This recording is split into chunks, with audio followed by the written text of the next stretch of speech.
Buenos días, hermanos. Hágame el favor. Jeremías 29 en sus Biblias.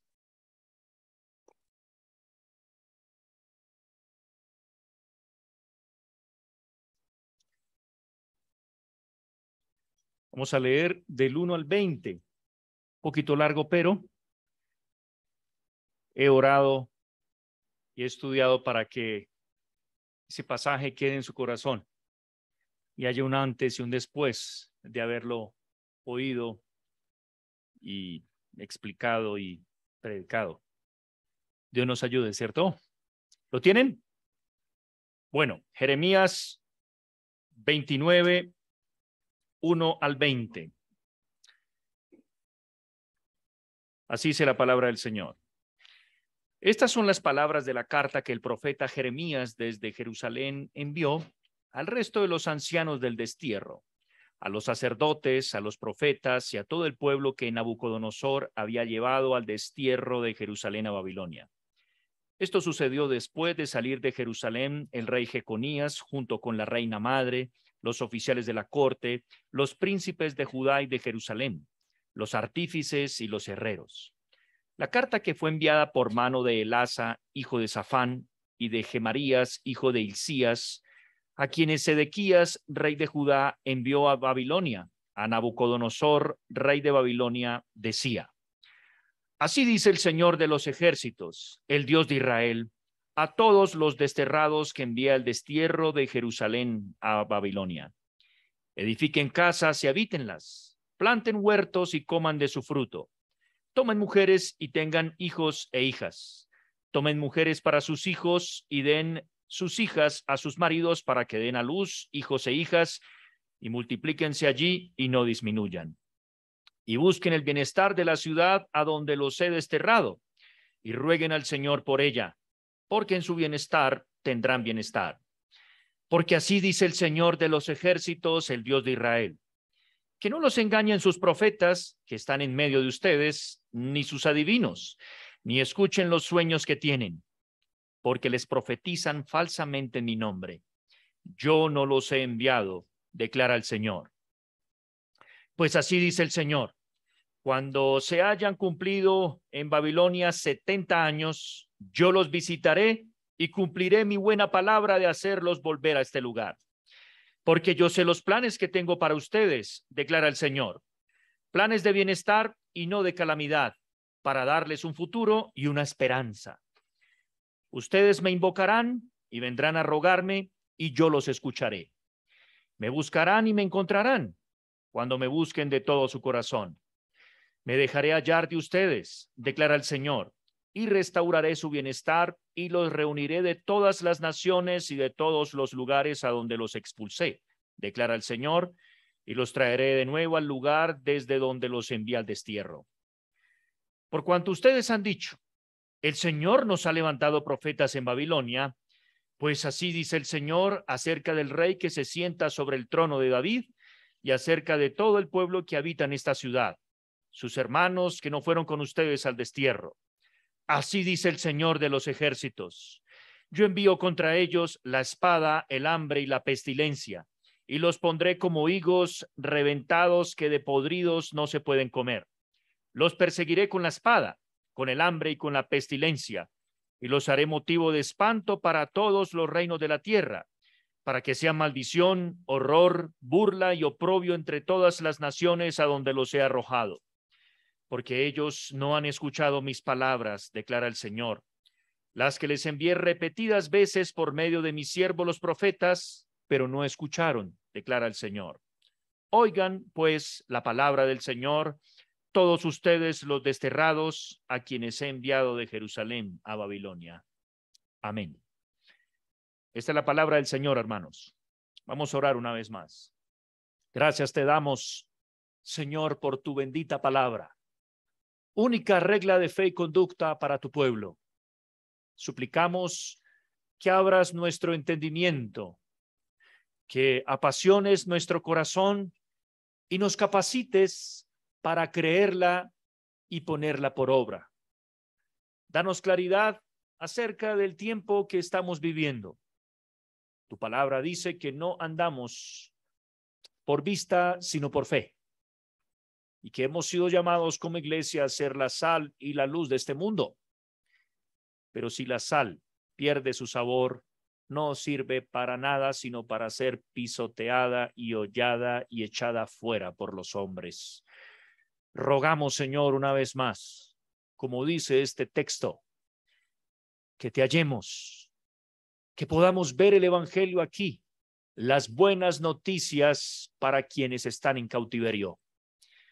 Confiamos en que tú lo harás y que, como tú has dicho, tu palabra jamás volverá vacía.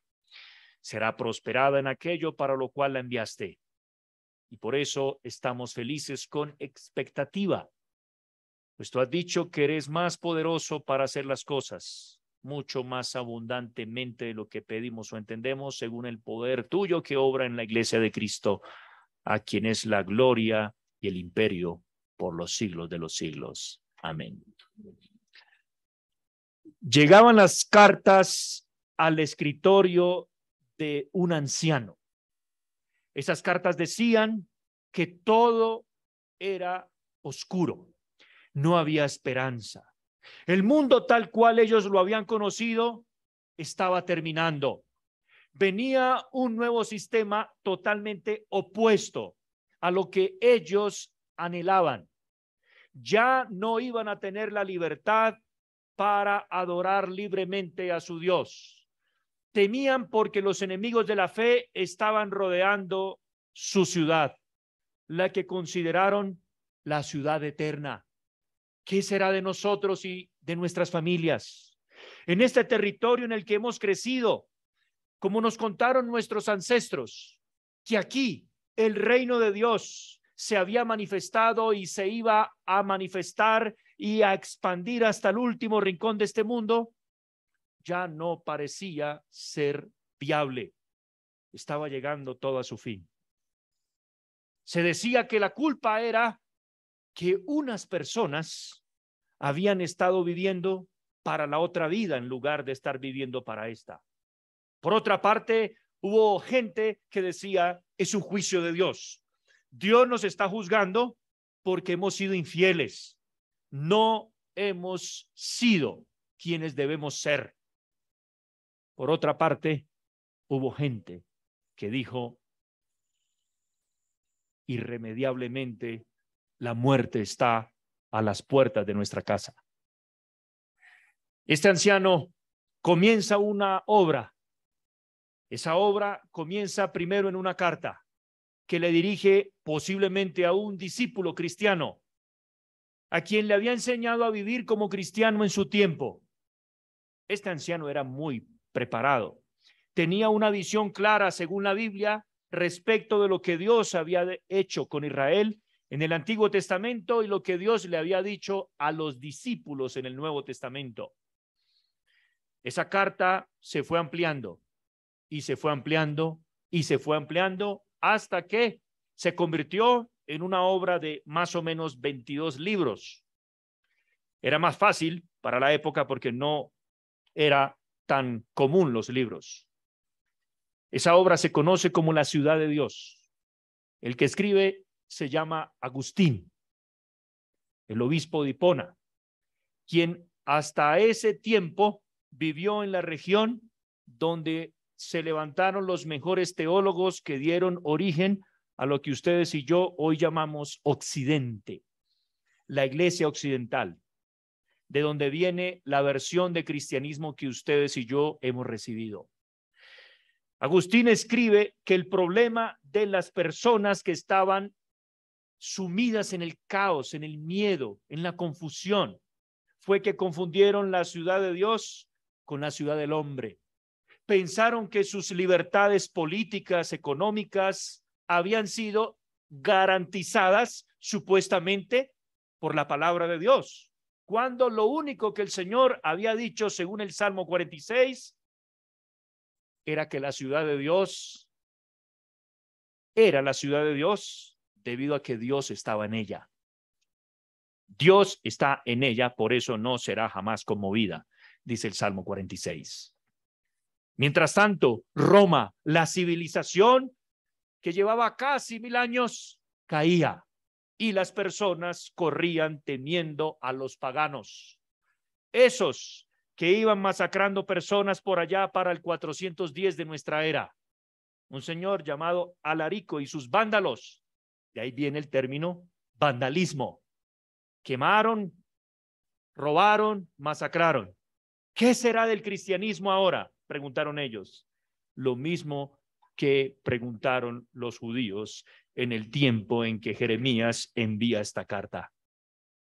Lo mismo que muchos cristianos están pensando hoy respecto a la supuesta joya de la corona del conservadurismo de nuestro continente. ¿Qué va a pasar con el cristianismo ahora? ¿Qué será de nosotros y nuestras familias? ¿Acaso Dios no sabe lo que está ocurriendo? Dios, mira lo que está pasando. Es un juicio porque los cristianos no estamos haciendo lo que debemos hacer. Estas y más visiones de la vida, seguramente usted las ha oído. Y no sé cómo han asumido ustedes los últimos tiempos, pero le traigo buenas noticias para aquellos que están en cautiverio. Jeremías capítulo 29 es la parte del corazón de este gran libro. Este muchacho fue como muchos en nuestro país. Se preparó en su carrera profesional. El único problema es que no tenía cómo ejercer su profesión. El capítulo 1 del libro nos dice que él se preparó para ser sacerdote. Un sacerdote, niños, en la Biblia era alguien que se preparaba para hacer una mezcla de maestro, carnicero, administrador de empresas y también juez de la República Judía. Mientras tanto, él se había preparado para eso porque toda su familia provenía de ese trasfondo. No obstante, no había templo. Los babilónicos, quienes eran la potencia del momento, habían establecido un gran acuerdo regional, según el cual todas las personas podían aceptar la visión de la vida de Nabucodonosor, la cual consistía en lo siguiente: crean lo que quieran siempre y cuando sepan que yo determino la vida y la muerte de ustedes. Esas son las condiciones de Nabucodonosor. Lo sabemos porque en un libro paralelo, el libro de Daniel, ¿lo han leído? Dice en el capítulo 1 que desde la perspectiva del judío no fueron que las fuerzas de la historia se estaban moviendo, sino que el Señor entregó a Israel en manos de Nabucodonosor. Y lo que hacen desde aquel entonces las potencias es capturar las nuevas generaciones. ¿Cómo lo hacen? Por 3 vías. La primera, borrar su identidad. Ya no van a ser judíos, ahora van a ser parte del gran imperio y del gran mundo y de la gran movilización que viene en esta nueva era babilónica. Los babilónicos les cambian los nombres a las personas, eso indica identidad, pero también los van a someter a un proceso de educación. Van a aprender sobre Marduk. Si usted, que seguramente ha escuchado grupos de black metal, saben que hay una banda, Marduk. Bueno, Tiamat o Tiamat eran dioses reales para ellos, creían que existían. Así que un muchacho culto que iba a participar de la corte de Nabucodonosor debía pasar por esa instrucción cultural. Si él no pasaba por eso, estaba fuera de la nueva era que venía, del progreso que traía Nabucodonosor. Además, iban a ser sometidos a un tipo de cultura diferente donde había expresiones naturales del amor. Las personas se podían involucrar como quisieran. Varios de los dioses de los babilónicos eran asexuados. Unos se comportaban caprichosamente, no importa si cumplen o no valores morales, al fin y al cabo son los dioses, siendo Nabucodonosor uno de ellos y en realidad el que determina cuál es el dios más importante. Eso hicieron con la juventud de Israel, los judíos. Sin embargo, ¿qué pasó? Dios había prometido a Israel desde Génesis capítulo 12, cuando el antiguo imperio babilónico había intentado ese acuerdo. ¿Qué ocurre cuando los hombres se ponen de acuerdo en que no quieren estar de acuerdo con Dios? Génesis capítulo 9 nos dice que Dios reinicia todo después de un juicio. Capítulo 10, vienen las naciones. Capítulo 11, el gran acuerdo mundial. Vamos a crear un pacto en donde el pacto de Dios no entre. Nosotros vamos a determinar una lengua, una cultura, una religión, una política, y lo vamos a lograr. ¿Qué dice la Biblia? Que Dios el Padre, Dios el Hijo, Dios el Espíritu Santo, desde la eternidad han planeado una cosa, la cual es que las naciones conozcan que hay un solo Dios en los cielos y en la tierra, y que Él lleva adelante solamente sus propósitos. El único problema es que nosotros no los conocemos a la perfección. Y aquí es donde viene el asunto.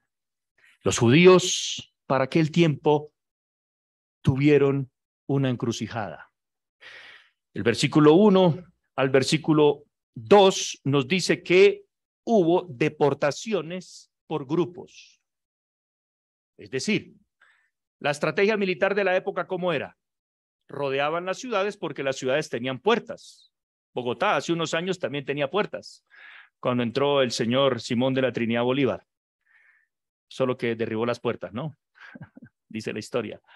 Ahora, mire lo que pasó. Estas personas van allá y empiezan a vivir en Babilonia. Y muchos de ellos se preguntan, ¿cómo vamos a ejercer nuestra fe si no tenemos templo? Para usted que está aprendiendo sobre la Biblia, la fe judía era una fe centrada en el templo.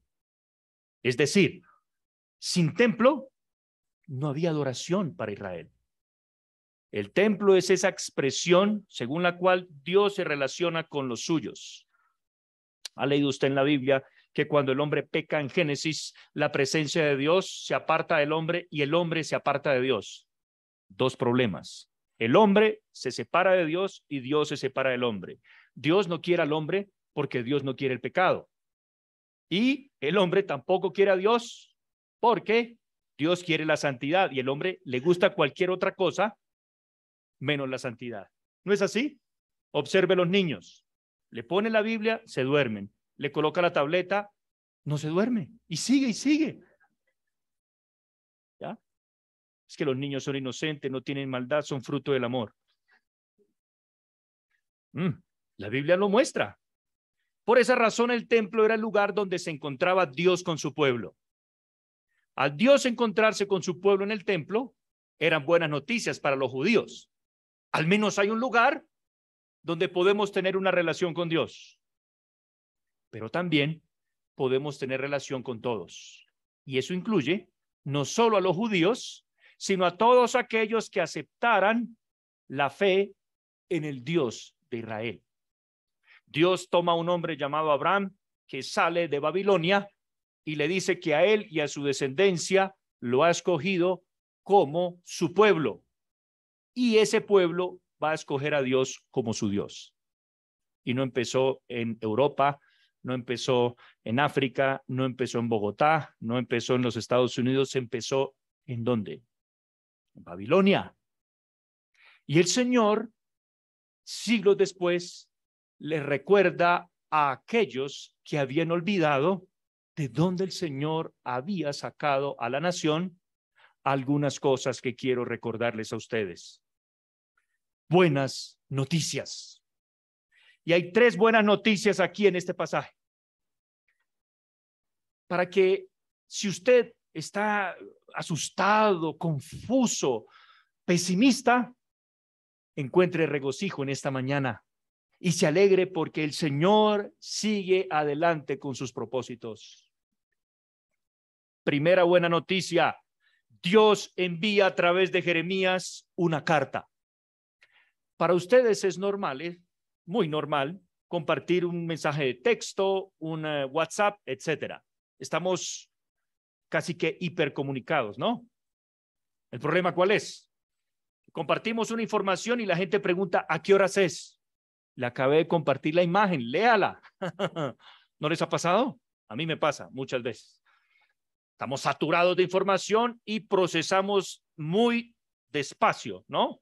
Bueno, en ese entonces era todo un acontecimiento, una carta. El papel no estaba disponible. No había llegado de China, donde probablemente surge, a Israel. Eso viene más o menos 1000 años después. Imagínense nomás. Así que había que tomar algunas especies de pastos largos, unos juncos, y sacaban la piel como la de una cebolla, y escribir en papiro, pero eso es muy delicado. Ahora, usted escribe, pero luego para enviar la carta de la provincia de Judá y hacerla llegar hasta Babilonia. Peor aún, por parte de un hombre influyente de uno de los territorios dominados por la nueva potencia. ¿Cómo se puede tomar eso? Como una conspiración, ¿cierto? Un mensaje. Aquí hay un mensaje de el territorio prisión que era Judá en ese momento. Era una prisión gigante. Pues bien, la buena noticia es que la palabra de Dios, desde ese entonces hasta hoy, llega a personas en diferentes contextos de la vida, diferentes situaciones en el mundo. ¿Por qué es importante esto, mis hermanos? La Biblia dice que Dios, el de la Biblia, no el de los babilónicos, según la cultura y la gente educada e ilustrada en Babilonia, que el Dios verdadero ha hablado. Y su palabra está disponible para nosotros. Los judíos fueron preservados como pueblo de Dios por varias razones y una de las principales es Romanos 3:2 para confiarles la palabra de Dios. Así que esto es una buena noticia. Tenemos una perspectiva distinta de la vida. No debemos basarnos solamente en lo que dicen los noticieros. No podemos basarnos en lo que nos diga el corazón. No podemos basarnos en lo que nos dice nuestra intuición. No tenemos que andar buscando lenguaje alienígena. Dios ha hablado y Dios ha hablado en un lenguaje humano, en un lenguaje que podemos entender. Mire, cuando las personas estaban en prisión en el tiempo de la Reforma, precisamente en la Iglesia Occidental, ellos presos, más que pedir hablar con un abogado o pedir hablar con un amigo, con un consejero, con un psiquiatra, un psicólogo, ellos pedían una Biblia. ¿Por qué? William Tyndale en Inglaterra decía, leyendo la Biblia estoy muy actualizado de cómo está el mundo. ¿Cómo? Ay, William, eres muy anquilosado, atrasado, arcaico, no eres una persona que estás informado. ¿A qué se refería Tyndale? Que era un tipo culto de Oxford. Dos cosas pasan. Primero, los seres humanos están procurando, y estoy parafraseándolo yo, tratando de crear un cielo en la tierra sin Dios. Y dos, Dios sigue adelante con su palabra, formando su pueblo en medio de las naciones. Esa es la primera buena noticia. Tenemos el libro de Jeremías. Cuando nuestro Señor Jesucristo estuvo en la tierra, precisamente Él vivió en un territorio donde hubo otro rey que quiso acallar las voces de las personas. Nos dice el libro de Mateo que lo mismo que había sido predicho por Jeremías, en esa sección del corazón de Jeremías, voz que clama, en Ramá. Raquel llora por sus hijos, no quiere ser consolada. Aparece citado en el tiempo del nacimiento de la palabra viva de Dios, encarnada. ¿Por qué? Porque ahí están otra vez esas dos cosas. Los seres humanos quieren llevar adelante sus propósitos sin Dios. ¿Qué hace Dios? Otra vez se burla de los hombres. Sí, en este mundo hay dolor, hay violencia, hay destrucción, hay cosas terribles. ¿No lo había descubierto? ¿No sabía eso? En todos los países y en todas las culturas y en todas las civilizaciones. Sin embargo, le dice el profeta Jeremías en el capítulo 32, anticipando ese tiempo, que Raquel debe, metafóricamente hablando, limpiar del llanto sus ojos porque hay recompensa para su trabajo y para su llanto. ¿Saben quién era Raquel, no? Una de las esposas amadas del Señor. ¿Cómo se llamaba? Jacob. Sus descendientes se hicieron allí en esa región y en esa región fue donde el señor Herodes mandó matar a los niños. Sin embargo, la palabra no fue destruida porque la palabra viva de Dios fue guardada en el bebé Jesucristo. Y así la buena noticia fue preservada, pues el imperio romano bebió de la misma visión de los babilónicos y les dijo, está bien, crean lo que quieran siempre y cuando paguen impuestos y el emperador sea el que determina los grandes acuerdos imperiales. ¿Y qué dice uno de los ciudadanos más ilustres del Imperio Romano? Segunda Timoteo, desde la prisión, escribe, la palabra de Dios no puede ser presa. Esa es una buena noticia. No tengamos temor, hermanos. La palabra de Dios es indestructible. San Martín Lutero, cuando fue a defender frente al emperador español, nuestro emperador, si hubiésemos nacido en esa época de la colonia española en estas tierras, Carlos V, él salió tranquilo, bueno, está bien, me tocó morir. Lo secuestran y en el castillo él recuerda que la palabra de Dios es indestructible. Y recuerda el Salmo 46, que cité al principio de San Agustín. Dios es nuestro amparo y nuestra fortaleza, nuestro pronto auxilio en las tribulaciones, por lo tanto, no temeremos. Aunque la tierra, dice ahí, montañas sean arrojadas al mar. ¿Ha estado usted frente al mar picado, decimos aquí? Eso da miedo. Bueno, imagínese ahora un pedazo de montaña cayendo al mar. Eso da más miedo. El salmista dice, no temeremos. ¿Por qué? Porque la ciudad de Dios, la presencia de Dios está allí y por eso Jerusalén no será más conmovida. En Gálatas el apóstol Pablo dice que la Jerusalén celestial es la iglesia. Y la presencia de Dios permanece en la iglesia mientras la palabra de Dios permanezca en ella. Así que hay buenas noticias siempre para nosotros. Pregunta para ustedes. ¿Qué estamos haciendo con la palabra de Dios? ¿La estamos leyendo? ¿La estamos meditando? ¿La estamos estudiando?